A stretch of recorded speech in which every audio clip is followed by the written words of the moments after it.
What's good, guys? So this video is going to be about comparing yourself to others, and then we're going to talk about confidence and courage when you take trades. Both are very essential. Again, this is something that is like an engine or like a gearbox, however you want to put it. All of these things need to be in sync. If you have one of these things, let's say confidence is out of sync, that's a teeth that's not moving properly with the motor, then you're gonna have the whole engine have a misfire. In the case of trading, if you have one of these things that aren't in place properly, your trading is gonna have a misfunction, and then it's not gonna give you the results you want. So comparing yourself to others, this is something that we've been doing as humans ever since we've been little kids, back in preschool, high school, whatever the case you want to say. Remember when this guy has the cool shoes, he must be the cool guy, he's better, or I have a better haircut than this guy, so I'm better than him. But what this tends to do is that it affects us because we simply almost put somebody down, and then we put ourselves above them because like, oh, since I have better shoes, or I have a better shirt or better hair, whatever the case is, I feel better,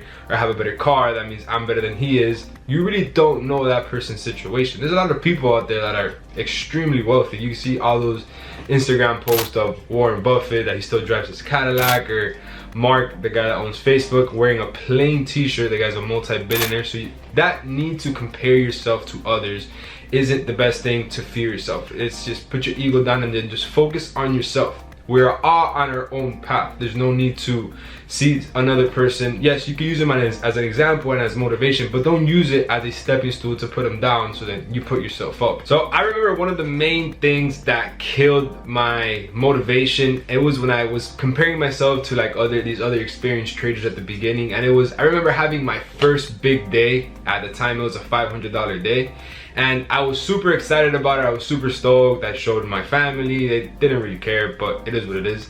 I go on Instagram, you know, from like my mentor, the people that I was watching at the time, and then he was having a $5,000, $6,000, $7,000, $8,000 day, and then automatically what that did, it just killed my day. Because I'm like, wow, I'm clearly doing something wrong. I only have just had a $500 day, and then this guy's out here getting $6,000, $7,000, $8,000 day. But at that time, I wasn't in the right mindset, and I didn't fully accept that this person has been doing the game for multiple years, 5, 6, 7 years, and then I'm just only getting started. I know that person at that given point in time, he had a big day at one point, and then it's just slowly scaling. Like now I'm having these big days looking back at when I was at the beginning, and it's just a slow equity curve moving to the upside. And this comparing yourself to the others can kill your motivation and drive, just simply because you don't feel like you're worthy, or you feel like you're almost doing something wrong because your day is not as big as whatever person's that you're looking at. This is why I always compare everything when it comes to business, trading, whatever the case is, to percentages. Everything is strictly percentages. So in my case, I had a $5,000 account at the time, more or less, give or take, and then I made $500, so that equals 10%,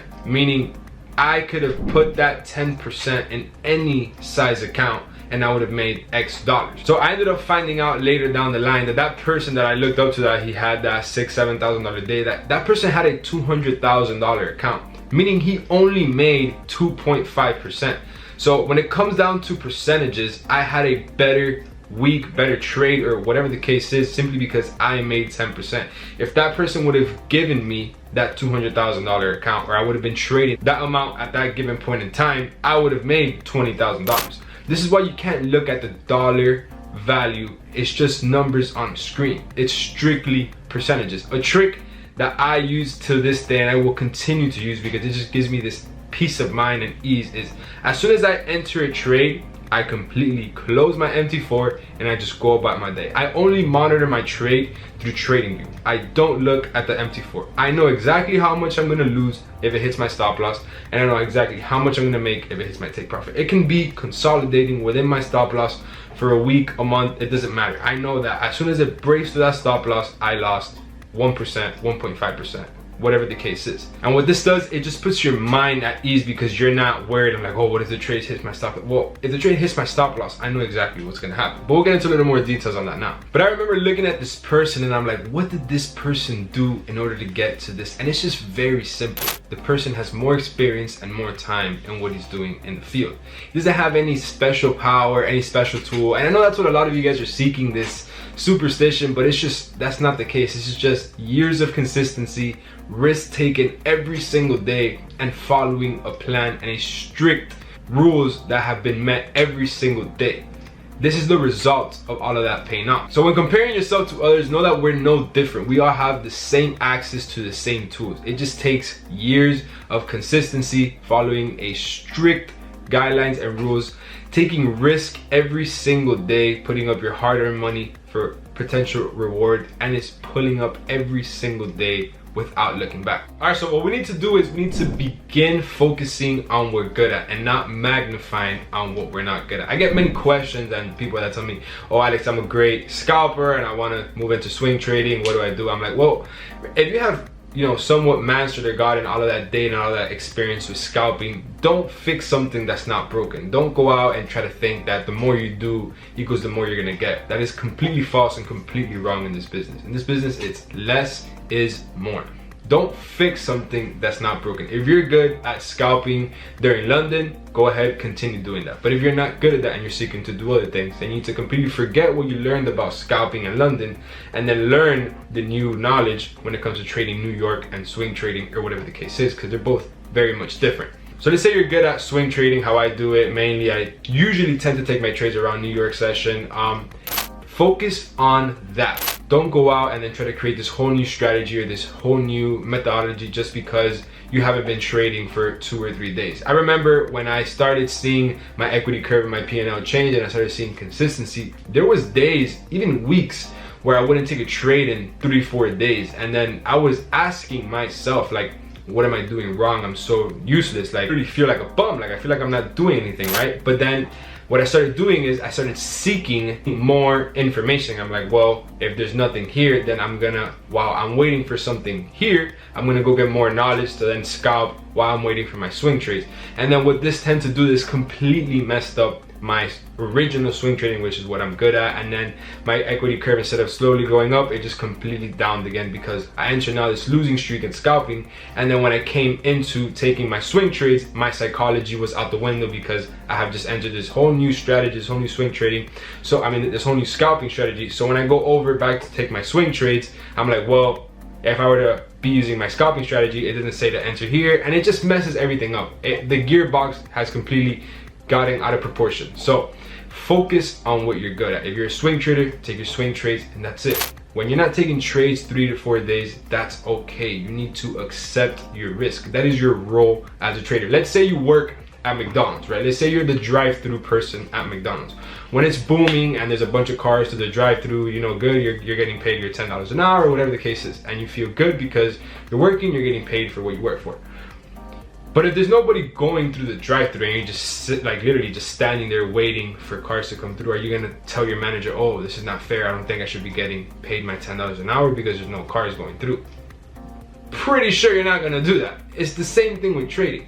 If you're not taking trades in those 3 to 4 days, that's fine. You just need to simply wait for those probability setups to come. That is the whole point of trading, to get that financial freedom. Isn't that what we're not out here for? Well, that's when it hit me. So that's when I realized, I'm like, well, I think this is it. I think this is the financial freedom, the consistency that everybody seeks. I think I got it. Nobody's gonna come and nobody's gonna give you an award like, oh, now you're consistent and now you're profitable. That's not how it is.